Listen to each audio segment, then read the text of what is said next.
Ano ba ang problema nitong pamilyang ito? Hindi ba nila alam na sa Hengyao High School, 30 estudyante sa isang klase, lahat ba ng 30 ay makakapasa sa 985? Bahala na! Mas mabuting huwag na lang akong sumagot sa kanila. Magtiis na lang muna hanggang sa makuha ko ang Beijing residency. Tama na. Kayo naman. Konting tahimik. Kahit anong mangyari kay Kian, kapatid niyo pa rin siya.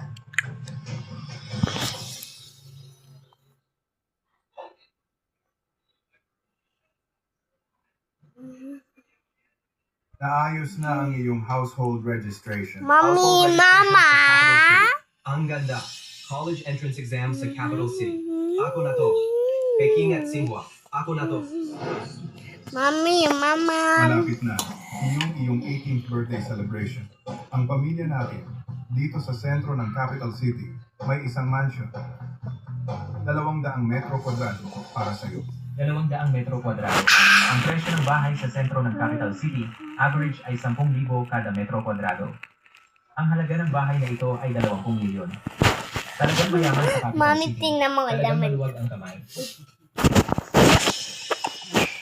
Mayroon sanang 500 metro kwadrado, pero naibigay na kay Zihaw bago ka pa dumating. 500 metro kwadrado.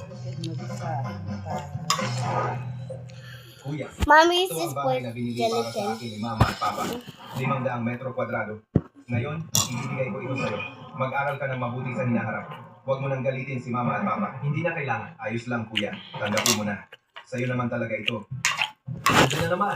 Parang naalala ko may eksena nito. Napanood ko na to sa episode 5. Ayos, maganda yan. Salamat ha. Bakit mo naman inaagaw? Mami. Di ba binigyan ka na ni tatay ng bahay? Kapag ganyan ang sinasabi mo, wala akong magagawa kundi punahin ka. Malinaw naman na ibinigay niya ito sa akin. Paano naging pang-aagaw ko to? Ayos lang ate. Ito naman talaga ang para kay kuya. Ako naman ay isang dayuhan lang. Narinig mo ba? Siya na mismo ang nagsabi. Ibinigay niya sa akin. Kung hindi ko ito tatanggapin, parang hindi ko siya nirerespeto. Siyempre, mayroon din akong kapalit. Kunin mo itong 200 metro kwadrado. Tama na. Huwag na kayong mag-away. Isa alien.